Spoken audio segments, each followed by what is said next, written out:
যি ধৰণে আমি আশা কৰিছিলোঁ সেইদৰে জুবিন গাৰ্গৰ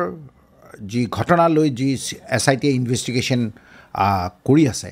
ইয়াত প্ৰত্যাহ্বান জনাই এজন একিউজ শ্যামকানু মহন্তই সুপ্ৰিম কোৰ্টত আবেদন কৰিছে।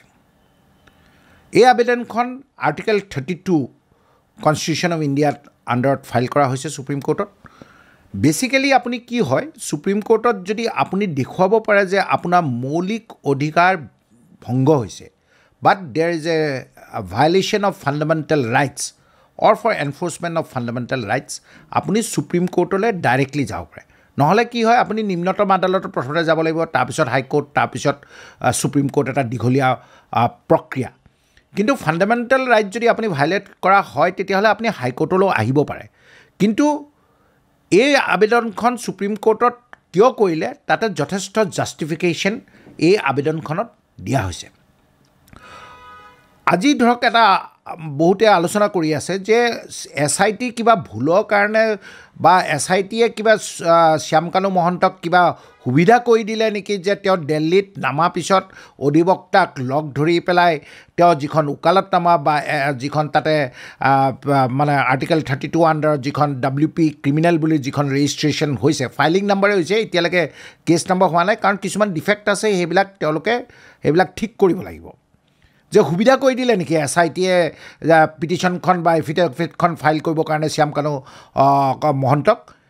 কিন্তু সেইটো কথা সত্য নহয়। এইকাৰণে সত্য নহয় কাৰণ আমাৰ যদি কোনো ভাৰতীয় নাগৰিক যদি বাহিৰত থাকে তেতিয়াহ'লে আপুনি ইণ্ডিয়ান হাই কমিশ্যন বা কনচালেট থাকে, এম্বেচেডৰ থাকে, তেওঁলোকক ভাৰতীয় আইন ব্যৱস্থাত মানে এফিডেভিট এখন বা ওকালতনামা এখন তেওঁলোকৰ পৰা আপুনি তেওঁলোকৰ আগত আপুনি চহী কৰি পেলাই এখন চিল মোহৰ মাৰি আনি ভাৰতৰ কোৰ্টত ব্যৱহাৰ কৰিব পাৰে। মই আগতেও কৈছোঁ যে এই গোচৰৰ লগত মই কোনো ধৰণৰ জড়িত নহয়। মোৰ যিটো এনালিচিছ এইটো এটা কমপ্লিটলি একাডেমিক বা এটা লিগেল এনালিচিছে কৰোঁ কাৰণ ভুল তথ্যত আদালত নচলে। আদালত চলে তথ্য ভিত্তিৰ ওপৰতহে আৰু যিটো লিগেলি একচেপ্টেবল এভিডেঞ্চ হ'ব লাগিব। প্ৰথম ভুলটো মই যিটো এই SLPখনত দেখা পাইছোঁ এইটো কোৰ্টে হয়তো এইটো বা অসমৰ যি আমাৰ অধিবক্তাসকল তাতে থাকিব, যিটো লিগেল টীম আছে, হয়তো তেওঁলোকে সেইটো পইণ্ট আউট কৰিব। এই যিখন এফিডেভিট শ্যামকানু মহন্তৰ যিখন সুপ্ৰিম কোৰ্টত যিখন আবেদন কৰিছে এইখন এখন চাং মে কে নটাৰী পাব্লিক বুলি তেওঁ জহৰ বহৰ বুলি ছিংগাপুৰৰ এজন আমাৰ যেনেকৈ ইয়াতে নটাৰী থাকে তেনেকুৱা এজন নটাৰীত আগত মানে এইখন শপতটো লৈছে। কিন্তু মই ভাবোঁ যে এইটো একচেপ্টেবল এইকাৰণে নহয় কাৰণ ভাৰতীয় ন্যায় ব্যৱস্থাত যিটো আছে কৈছে যে নটাৰীটোতো আপুনি মানে যদি ফৰেইন কাণ্ট্ৰিত ল'ব লগা হয় তেতিয়াহ'লে অকল কনচালেট জেনেৰেল বা এম্বেচেডৰ আছে। এইটো এটা টেকনিকেল ডিফেক্ট আছে, এইটো হয়তো তেওঁলোকে যেতিয়ালৈকে কেছ ৰেজিষ্ট্ৰেশ্যন হ'ব এইটো এফিডেভিটখন একচেপ্ট নহ'ব পাৰে বা এই ডিফেক্টটো কিয়ৰ কৰিবলৈ মানে ঠিক কৰিবৰ কাৰণে শ্যামকানু হৈ যিসকল অধিবক্তাই তাতে আছে তেওঁলোকে এটা সুবিধা পাব। প্ৰথম কথাটো হ'ল যে এই আবেদনখনতনো শ্যামকানু মহন্তই কি বিচাৰিছে? শ্যামকানু মহন্তই এই আবেদনখনত 3টা প্ৰেয়াৰ দিছে বা 9টা প্ৰেয়াৰ দিছে। তাৰ ভিতৰত প্ৰথমটো প্ৰেয়াৰ হ'ল যে তেওঁ অসমত যিটো SIT ইনভেষ্টিগেশ্যনটো আছে এইটো ইম্পাৰ্চিয়েল নহয় বুলি কৈছে। কিয় নহয় বুলি কৈছে? যে ইয়াতে যিবিলাক অসমৰ যিবিলাক টপ এক্সিকিউটিভ আছে, অসমৰ টপ এক্সিকিউটিভ কোন CM, তেওঁলোকৰ যিবিলাক টুইটাৰ হেণ্ডেলত যিবিলাক টুইট কৰি আছে বা ৰাজহুৱাভাৱে মিডিয়াৰ আগত তেওঁলোকে যিটো বক্তব্য ৰাখিছে, আল্টিমেটলি SITটোতো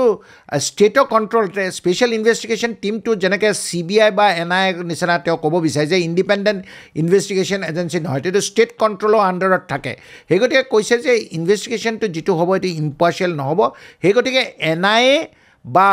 CBIলৈ তেওঁ ইনভেষ্টিগেশ্যনটো হস্তান্তৰ কৰিবৰ কাৰণে তেওঁ প্ৰথম প্ৰেয়াৰটো হ'ল সেইটো। দ্বিতীয় প্ৰেয়াৰটো হ'ল যে তেওঁ যিটো ভাবিছিল যে তেওঁ মানে এৰেষ্ট হোৱাৰ আগতেই তেওঁ এটা মানে প্ৰেয়াৰ দিয়ে সুপ্ৰিম কোৰ্টত নৰ্মেলি আছামীবিলাকে যে not to take any coercive action, কাৰণ সুপ্ৰিম কোৰ্টত আগতীয়া জামিনৰ এপ্লিকেশ্যনখন আপুনি ডাইৰেক্টলি ফাইল কৰিব নোৱাৰে। সেই গতিকে এখন SLPত বা যিখন এই WP ক্ৰিমিনেল যিখন ফাইল কৰিছে আৰ্টিকেল 32 আণ্ডাৰত তেওঁ কৈছে যে not to take any coercive action. মই ভাবোঁ যে এইটো যিটো ৰিলিফ তেওঁ বিচাৰিছে এইটো ইনফ্ৰাকচুৱাছ হৈছে বা ইয়াতে কোনো ধৰণৰ লিগেল ইছ্যু নাই কাৰণ তেওঁক অলৰেডি এৰেষ্ট কৰি SIT হেৰিত মানে তাত আছে দ্বিতীয় কথাটো হ'ল যে তেওঁ বা তেওঁ পৰিয়ালবৰ্গৰ মানে যিটো থ্ৰেট পাৰচেপশ্যন পাইছে যিটো মিডিয়াত যিটো হেট মানে তেওঁৰ এগেইনষ্টে এটা নেৰেটিভ মানে ক্ৰিয়েট কৰিছে মিডিয়াই বুলি কৈছে এইবিলাকৰ ওপৰত তেওঁ ফেমিলি বা তেওঁৰ প্ৰটেকশ্যনটো যিটো আইনগতভাৱে প্ৰটেকশ্যন পায় সেইটো বিচাৰিছে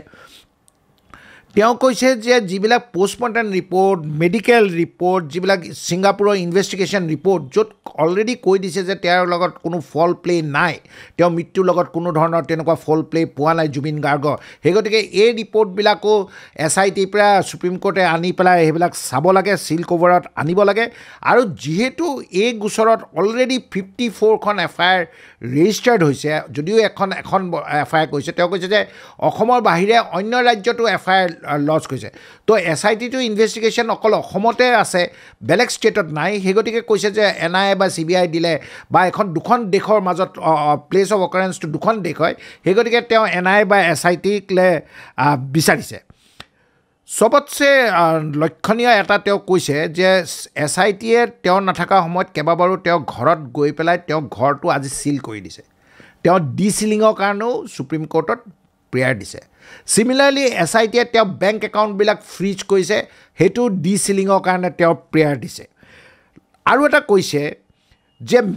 অসমত যিটো মিডিয়া আছে মিডিয়াই যি ধৰণে মানুহক উচতনি দিছে বা যি ধৰণে তেওঁলোকে নেৰেটিভ কৰিছে বা যি ধৰণে তেওঁক অলৰেডি দুখী সাব্যস্ত কৰি দিছে বা আজি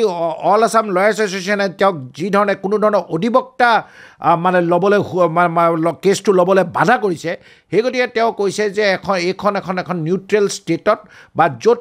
মানে এখন তেওঁ ফেয়াৰ ট্ৰায়েল পাব পাৰে তেনেকুৱা এখন ষ্টেটলৈ কিন্তু এইটো ট্ৰেন্সফাৰ কৰিবৰ কাৰণে তেওঁ প্ৰেয়াৰটো এই আবেদনখনত দাখিল কৰিছে এই আবেদনখন এতিয়ালৈকে সুপ্ৰিম কোৰ্টে এতিয়ালৈকে তেওঁলোকৰ কোৰ্টলৈ অহা নাই বা কেছ নাম্বাৰো ৰেজিষ্টাৰ্ড হোৱা নাই এইখন এখন চিম্পলি ফাইলিং কৰিছে ফাইলিং কৰি পেলাই যেতিয়া সেই ডিফেক্টবিলাক যিবিলাক মানে কাৰিকৰী যিবিলাক টেকনিকেল ডিফেক্টবিলাক থাকে এইবিলাক কিয়ৰ কৰিলে ৰেজিষ্টাৰ হ'ব তাৰপিছত গম পোৱা যায় যে কোন আদালতত এইখন আহে আৰু আজিকালি গোটেই সুপ্ৰিম কোৰ্টৰ যিবিলাক হেৰি থাকে এইবিলাক আপোনালোকে লাইভ অনলাইন আমি প্ৰচিডিংছবিলাক চাব পাৰোঁ আৰু এটা কথা মই উল্লেখ কৰিছোঁ যে তাত তেওঁ বিভিন্ন সুপ্ৰিম কোৰ্টত জাজমেণ্ট দিছে যে এই যিটো অসমত যিটো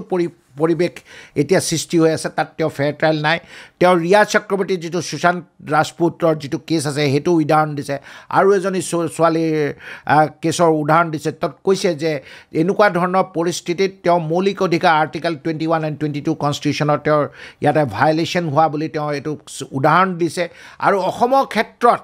বিভিন্ন মব লিঞ্চিঙৰ কেছত যেনেকৈ মানুহক উলিয়াই মাৰে সেইবিলাকৰো উদাহৰণ দিছে তেওঁ ভাবিছে যে ইয়াতে মব লিঞ্চিং হ'ব পাৰে নীল অভিৰ কেছ কৈছে বিভিন্ন তেওঁলোকে উদাহৰণ তেওঁ কেছবিলাকৰ দিছে CMৰ যিটো টুইটাৰ মেছেজ আছে য'ত অল FIRs একেটা কৰিব লাগে সেইটো গাঁঠি দিছে কেছৰ FIR অল আছাম লয়াৰ্ছৰ বিভিন্ন ধৰণৰ এনেক্সাৰ দিছে আৰু এটা কথা উল্লেখ কৰিব লাগিব যে এই পিটিশ্যনখনত তেওঁ এটা কথা মানে উল্লেখ কৰিছে যে জুবিন গাৰ্গৰ অলৰেডি ইপিলেচি এটেক আগতেও হৈছে